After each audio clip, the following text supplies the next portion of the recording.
මේක නම් තව හොයන්න ඕනි දෙයක්. ඉංග්‍රීසි වලින් කියන්නේ කොහොමද? සාමාන්‍යයෙන් තව දුරටත් තවත් කියන වචන අපිට මතක් වෙච්ච ගමන්ම අපි හිතන්නේ ඉංග්‍රීසි වලින් anymore කියන වචනේ තමයි පාවිච්චි කරන්න ඕනි කියලා. තව දුරටත් කිව්ව ගමන්ම අපිට anymore කියන වචනේනේ පුංචි කාලේ ඉඳලා හුරු පුරුදු.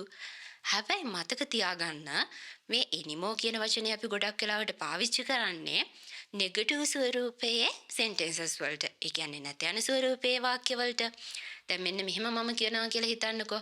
මට නම් මේ කෑම තවත් කන්න බෑ. I can't eat this food anymore.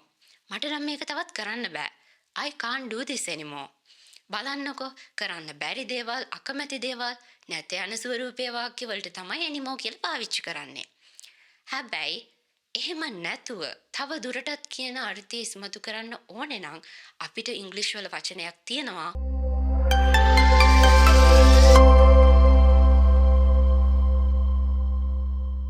further කියලා. මේ further කියන වචනේ තමයි අද අපි කතා කරන්න යන්නේ. අපි උදාහරණ වාක්‍ය ටිකක් එක්ක මේ වචනේ චුට්ටක් කතා කරමු. පළවෙනි වාක්‍ය. Please provide further details. කරුණාකරලා තව details ඉදිරිපත් කරන්න. එහෙම නැත්නම් තව details දෙන්න. හිතන්න ඔයාගේ ඔෆිස් එකේ client කෙනෙක් එක්ක කතා කරනවා.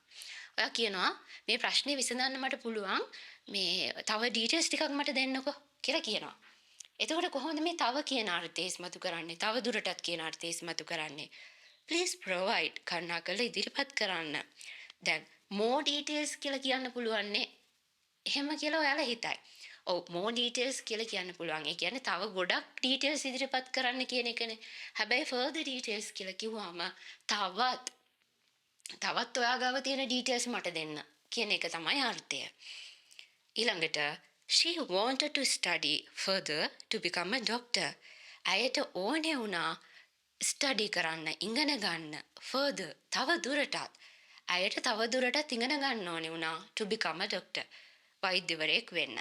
දැන් බලන්න දෙවෙනි වාක්‍යයේ she wanted කියලා මම පාවිච්චි කරේ. ඒ කියන්නේ අතීත කාල ස්වරූපේනේ. පළවෙනි වාක්‍යයේ අතීත කාලයක් ගැන මම ලියලා නැහැ. එහෙනම් මතක තියාගන්න වර්තමානයේ අතීතය අනාගතයේ ඕනම කාලයකට මේ further කියන වචනේ පාවිච්චි කරන්න පුළුවන්. දැන් බලන්නකෝ මේ දෙවෙනි වාක්‍යයේ තව දෙයක් ඔයාලට ඉගෙන ගන්න පුළුවන්. මේ වාක්‍ය අර්ථය කොහොමද අපි ඉගෙන ගන්න කියලා බලමු. ඒ කියන්නේ she wanted to study. ඇයට ඕනේ වුණා ඉගෙන ගන්න. එකපාරක් A level කරලා ෆේල් වෙනවා. දෙවෙනි පාරත් ෆේල් වෙනවා. තුන්වෙනි පාරත් ඇය කොහොම හරි A level කරලා පාස් වෙලා වෛද්‍යවරයෙක් වෙනවා. ওই වෙලාවේ අපිට කියන්න පුළුවන් she wanted to study. ඇයට ඕනේ වුණා ඉගෙන ගන්න further තව දුරටත් to become a doctor. වෛද්‍යවරයෙක් වෙන්න. එහෙම නැත්නම් එයා A level කරලා ඔන්න ලකුණු මදි වෙලා පිටරට ගිහිල්ලා ඉගෙන ගන්නවා. ඔන්න ওই වෙලාවේදීත් she wanted to study further ඇයට ඕනේ වුණා ඉගෙන ගන්න තව දුරටත් to become a doctor කෙනෙක් වෙන්න. ඔහොම කියන්න පුළුවන්. ඊළඟට the amount increased further. amount එක ගණන තව දුරටත් වැඩි වුණා. දැන් හිතන්න 2002 දී මොකක් හරි බාන්ඩ් එක මිල රුපියල් 200ට තියෙනවා. ඔන්න 2003 වෙනකොට ඕක රුපියල් 400 වෙනවා. 2004 වෙනකොට රුපියල් 500 වෙනවා. 2005 වෙනකොට රුපියල් 700 වෙනවා. ඔන්න ඔය විදිහට ක්‍රමයෙන් මොකක් හරි බාන්ඩ් එක මිල වැඩි වීගෙන යනවා. එතකොට අපිට කියන්න ඕනේ ඒකේ මිල ටික ටික වැඩි වුණා කියලා කියන්න ඕනේ. කොහොමද කියන්නේ? The amount increased further කියලා කියන්න පුළුවන්. ඒ amount එක ක්‍රමයෙන් වැඩි වුණා කියන අර්ථය ඉස්මතු කරන්න පුළුවන්. තව දුරටත් වැඩි වුණා කියලා අපිට කියන්න පුළුවන්. ඊළඟට the company has decided to further increase salaries. Company එක ඩිසයිඩ් කරලා තියෙනවා තව දුරටත් සැලරි වැඩි කරන්න. දැන් ගිය අවුරුද්දේ මගේ කම්පැනි එක මට සැලරි වැඩි කරලා දුන්නා. මේ අවුරුද්දෙත් ඔන්න වැඩි කරන්න තීරණය කරලා තියෙනවා. දැන් ගිය අවුරුද්දෙත් වැඩි කරා. මේ අවුරුද්දෙත් වැඩි කරනවා. එතකොට ක්‍රමයෙන් වැඩිවීමක් නෙමේ කතා කරන්නේ. එතකොට තවත් එයාලා වැඩි කරන්න කතා කරලා අපේ සැලරි එක. ඔහොම කොහොමද අපි කියන්නේ ඉංග්‍රීසි වලින්? The company has decided. Company එක ඩිසයිඩ් කරලා තියෙනවා to further තව දුරටත් කරන්නට මොකක්ද increase salaries salary එක increase කරන්න. දැන් මේ further කියන වචනය කොහොමද අපි වාක්‍යයකට යොදන්නේ? මුලද මැදද අගද? ඕකත් පොඩ්ඩක් ප්‍රශ්නයක් නේ.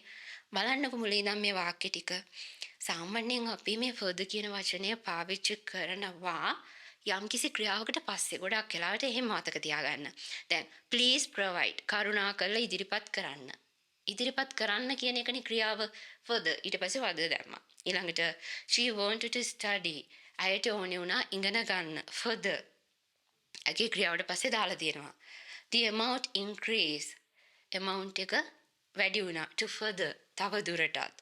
ඊට පස්සේ the company has decided to company එක ඩිසයිඩඩ් කරලා තියෙනවා. එහෙම නැත්නම් කම්පැනි එක තීරණය කරලා තියෙනවා. කම්පැනි එකේ ඒ ගත්ත තීරණයට පස්සේ අපි further කියලා පාවිච්චි කරා. මේක දැන් මම මෙහෙම කිව්වත් සමහරට ඔයාලට පැටලෙනවා නම් හොඳම දේ තමයි further කියන එකේ නිර්මාණය වෙලා තියෙන වාක්‍ය ටිකක් හොයාගන්න. ඊට පස්සේ පොඩ්ඩක් හොයලා බලන්න කොහොමද මේ further කියන වචනේ යෙදෙන්නේ කියලා. ක්‍රියාවකට පස්සේ තමයි ගොඩක් වෙලාවට යෙදෙන්නේ. එහෙම මතක තියාගත්තොත් මේක පාවිච්චි කරන්න ලේසි අපිට.